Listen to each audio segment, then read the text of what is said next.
Clearly, there are many benefits to receiving the codes that the universal language of light has to offer.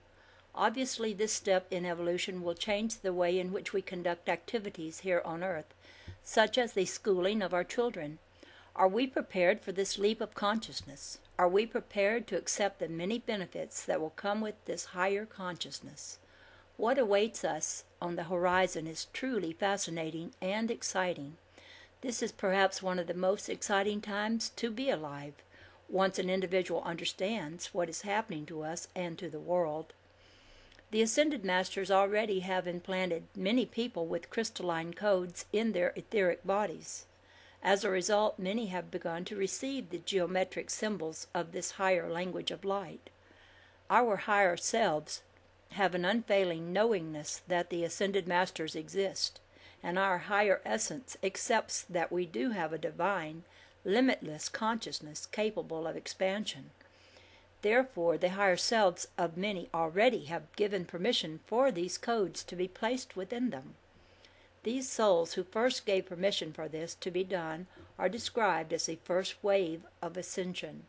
They also comprise the membership of the reincarnated Atlantean souls who have returned to Earth to establish the electromagnetic grid, which is discussed in a later chapter of this book. In the future, many other individuals also will receive a crystalline implants, but only after permission for this to occur has been given. Once permission is given, the process of accelerations is guaranteed, even though some of us do not welcome change as openly as others. Consequently, some people will accelerate at a faster rate than others. All the geometric forms in the universal language of light contain the expression of the God force. These symbols come in many forms: spheres, triangles, dodecahedrons, hearts, spirals, cubes, rectangles, parallel lines, stars, and other geometric and artistic forms. The Masters use artifacts from the seventh dimension coded with vibrational frequencies that tell a story in picture form. Each symbol reveals to the soul a piece of the puzzle needed for it to complete its work on Earth. There are 144,000 spiritual masters who have been brought into Earth's electromagnetic grid, each carrying a part of the geometric forms of the universal language of light. We all will receive these codes eventually, but exactly when depends upon our own abilities to integrate and accept them. The number of symbols a soul can receive in any given lifetime is dependent upon the quality of experiences received in past lives, the light acquired in this present lifetime, and the person's acceptance of change. If the soul's experiences have assisted the individual to learn many lessons and to give up negativity and fear, that person is destined to receive more of the programming from the language of light. If a person has blockages and unfinished business that have not been resolved, that individual is incapable of receiving a full allotment of coding. In some cases, coding might take several lifetimes. This is because the language of light operates on a resonance basis. Higher symbols can be received only by the souls who resonate on a higher frequency or octave. Sometimes it takes a soul numerous lifetimes to reach a state of enlightenment capable of receiving these geometric forms that will hasten higher consciousness. When blockages exist, they lower the frequency of the soul, which prevents the individual from receiving this coding even though he or she may yearn for the higher knowledge. When such an individual is blocked from receiving the higher messages and coding, frustration can set in that only adds to the lower frequencies. The individual then remains powerless until all these blockages are removed and purification is complete. It does little good to fret and worry when this is the case. It only delays progress. The only way in which a soul can move to a higher level is by focusing attention on the here and now and continuing to acquire the discipline needed to assure that the vibrational frequencies continue to rise. A person's level of responsibility and world leadership is dictated by the vibrational frequency of the soul and the number of geometric forms that have been implanted therein. The universal language of light contains coding for 6 areas of our life: spiritual attunement, knowledge, love, manifestation, soul travel, mission fulfillment. These 6 areas define the path that all spiritual warriors follow while embodied on the earth plane. They also define the tasks that individuals must achieve when moving through the ascension process. An understanding of their tasks can come only through the universal laws. The relevant coding will be obtained only when the ascended master in charge of a disciple determines that the individual is ready to receive it. Once the decision is made to begin receiving the language of light, the initiate must purify the body, mind, and spirit. This is accomplished through discipline and will. It is at this time that the disciple is shown the way to clear all karmic debts, and he or she begins to accrue desirable karma for the future. Androgyny and the 5th dimension.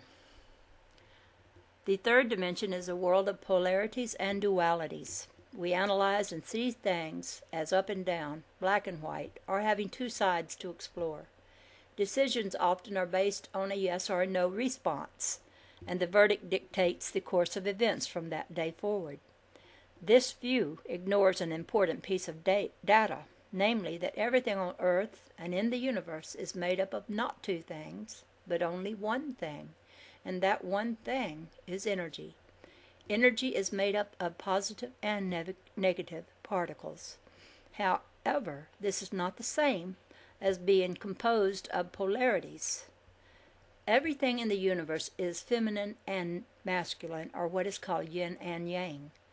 The feminine is yin, the masculine is yang. In higher dimensions, no judgment is placed on these principles of energy. They just exist.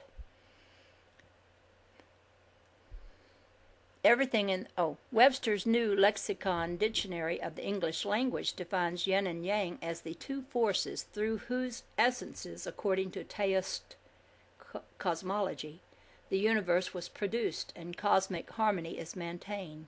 Yin is dark, female, and negative. Yang is light, male, and positive. They are always contrasted with and complementary to each other. These definitions do not depict opposites, but imply a continuous flow of energy, a dance, if you will. In the higher dimension, there is no duality. The duality is found only in the 3rd dimensional reality, such as that on Earth. This is a part of Earth's curriculum that must be understood before one can exit the 3rd dimension and move to the higher realms. The soul is bound to return to Earth lifetime after lifetime until it grasps the concept of oneness, and this concept is assimilated into consciousness. Both of these forces, the yin and the yang, are within each of us. Our creative forces flow in the direction in which we focus our energy, for energy follows the path of least resistance. If we focus on the feminine, we are aligning ourselves with the intuitive, creative thought process of receiving information and ideas. If we focus on the masculine, we are sending our energies to the outer, directed, creative process of building and action, for it is action that carries out creation. The way in which we are socialized often determines which of these 2 forces becomes more dominant in our outward behavior. In Atlantis, the high priest and priestesses walked the earth balanced in both their yin and yang energy fields. That is why the achievements of Atlantis were so great. Peace, prosperity, and happiness prevailed for centuries, and life was fulfilling to a degree unheard of today. Only when the energies became unbalanced, causing doubt and darkness to creep in, did Atlantis fall. When Atlantis fell, the survivors threw themselves into fear and a fight for survival, both yang energy traits. The feminine energy was suppressed because the scattered masses forgot their power while having to meet the demands of daily routines. Darkness fell on their minds, and the rest is history. It has taken humanity over 10,000 years to scale the mountain once again, and even now there are no guarantees that we will achieve the greatness we once knew. Today the world is steeped in the yang energy. Rest assured that if we are to achieve greatness in the future, we will